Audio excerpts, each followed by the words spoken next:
Welcome to Brainetainment, the channel that feeds your curiosity with mind-blowing facts and insights. We're your go-to destination for all things intriguing, surprising, and enlightening. From science to history, culture to technology, we've got you covered. So, why not join our community of curious minds? Just hit that subscribe button and never miss a moment of discovery. Today we delve into the world of coffee and specifically the side effects of drinking too much of it.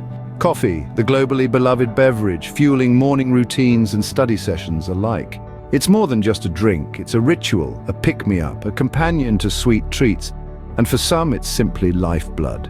From the bustling cities of America to the quaint cafes of Paris, from the high-tech coffee shops of Tokyo to the traditional coffee houses of Vienna, the love for coffee is universal. But why this widespread adoration? The answer lies in its invigorating aroma, its comforting warmth, and the kick of caffeine that awakens our senses. For many, it's the first taste of the day, a moment of tranquility amidst the chaos of life. It's a common thread that weaves through diverse cultures, uniting us in our shared fondness. Yet it's important to remember that coffee is not just about the taste or the ritual. It's a potent brew, packed with caffeine. But, like all good things, moderation is key. So what happens when we drink too much coffee? To understand the effects of excessive coffee consumption, we first need to understand what coffee does to our bodies. Coffee, adored by many for its aromatic allure and awakening abilities, is more than just a morning ritual. It's a complex concoction of over 1,000 chemical compounds, with caffeine being the star player. Caffeine is a natural stimulant most commonly found in tea, coffee, and cacao plants. It works by stimulating the brain and central nervous system, helping you stay alert and prevent the onset of tiredness. Now, to grasp how coffee puts that pep in your step, we need to delve into the microcosmos of our brain.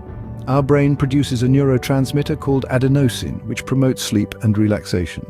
As the day progresses, the levels of adenosine rise, making us feel increasingly tired.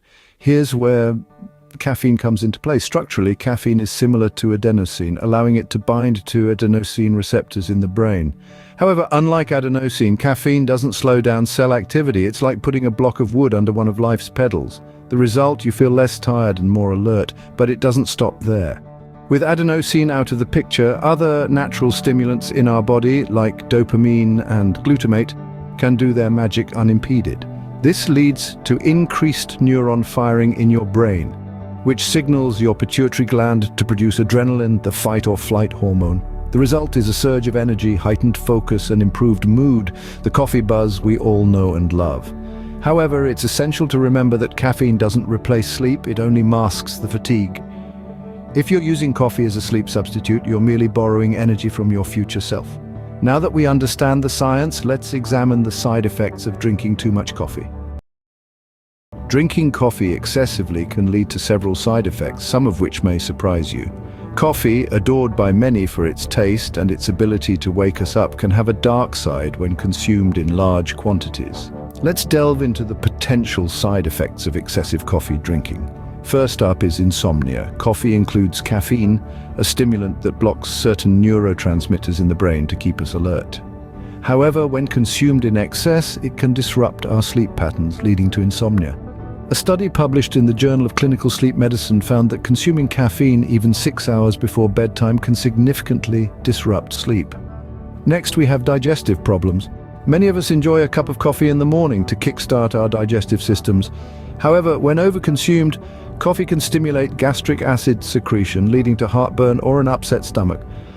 The Journal of Neurogastroenterology and Motility suggests that excessive coffee consumption can exacerbate gastroesophageal reflux disease. Muscle breakdown or rhabdomyolysis is a serious side effect that can occur with high levels of caffeine intake. This condition causes muscle fibers to break down and release a protein called myoglobin into the bloodstream, which can lead to kidney damage. The American Journal of Emergency Medicine has reported cases where excessive coffee consumption has led to rhabdomyolysis. Addiction is another significant concern with excessive coffee drinking. While coffee is not traditionally viewed as addictive, the World Health Organization recognizes caffeine dependence as a clinical disorder. Regular heavy coffee drinkers may experience withdrawal symptoms like headaches, irritability, and fatigue when they miss their usual cup. Lastly, let's talk about high blood pressure. The caffeine in coffee can cause a a short but dramatic increase in your blood pressure, even if you don't have high blood pressure. It's unclear what causes this spike, but some researchers believe that caffeine could block a hormone that helps keep your arteries widened. Others think that caffeine causes your adrenal glands to release more adrenaline, which in turn increases your blood pressure. These side effects might seem daunting, but it's important to remember that they are associated with excessive consumption. Like many things in life, moderation is key when it comes to coffee. Enjoying a cup or two a day is generally considered safe for most people, but always consider your personal tolerance and consult with your healthcare provider if you have any concerns. So, while that morning cup of joe or afternoon espresso shot can be a delightful pick-me-up, remember to keep your consumption in check. Coffee, like any good thing, can have its downsides when taken to the extreme. The side effects of excessive coffee drinking are clear, but remember, these only occur with overconsumption. So how much coffee is too much? Well, there isn't a one-size-fits-all answer to this. The amount of coffee considered too much can vary widely from person to person. Scientific studies suggest that for most healthy adults, consuming up to 3 to 4 cups of coffee a day, or approximately 400 milligrams of caffeine, is generally considered safe.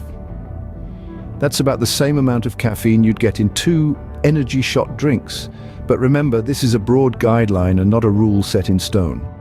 Factors such as age, overall health status, and individual tolerance to caffeine can significantly alter this suggested limit. For instance, if you're pregnant, trying to become pregnant, or breastfeeding, your doctor might recommend limiting your caffeine intake. Similarly, if you have certain health conditions like heart disease or high blood pressure, you might need to consume less. Then there's individual tolerance. Some people can guzzle down a few cups of coffee and feel just fine, while others might feel jittery or experience other side effects after just 1 cup. And let's not forget, the way your body responds to caffeine can change over time. You might find that as you age, you become more sensitive to its effects. Or if you regularly drink large amounts of coffee, you might develop a tolerance to it, requiring more cups to get the same kick. As with many things in life, balance and moderation are key when it comes to coffee. So, while it's fine to enjoy your daily couple cups of joe, it's always a good idea to keep an eye on your intake and listen to your body. In conclusion, while coffee can be a delightful part of our daily routine, it's important to consume it in moderation. We've traversed the globe, delving into the centuries-old love affair humanity has with this rich, aromatic beverage. We've unpacked the science behind coffee, revealing how it stimulates our brains and bodies, providing that much-coveted boost of energy and alertness. Yet, as with all good things, balance is key. We've uncovered the less savory aspects of excessive coffee drinking. The potential for increased anxiety, sleep disruption, digestive problems, and elevated heart rate are all potential side effects of overindulgence. It's a sobering reminder that even our favorite pick-me-up has its limits. We've also explored the question of how much is too much, and the answer, as with many things, varies from person to person. It's influenced by a myriad of factors, from our individual metabolism to our tolerance level and overall health. But a good rule of thumb, according to health experts, is to limit consumption to no more than 3 cups a day. In the grand scheme of things, coffee, when consumed responsibly, still holds its place as a cherished staple in our daily lives. Its rich aroma and taste, coupled with its ability to jumpstart our day, are qualities that have cemented its position in our hearts and mugs. But it's essential to remember that balance is key. So the next time you reach for that 4th cup, maybe consider a refreshing glass of water or a calming herbal tea instead. And with that, we've reached the end of our journey today. We hope you found this exploration as enlightening as we have. It's always a pleasure to delve into the fascinating world of knowledge with you. Thank you for joining us in this enlightening exploration. Don't forget to subscribe to Brainy-tainment for more insightful videos. Until next time, stay curious and keep learning.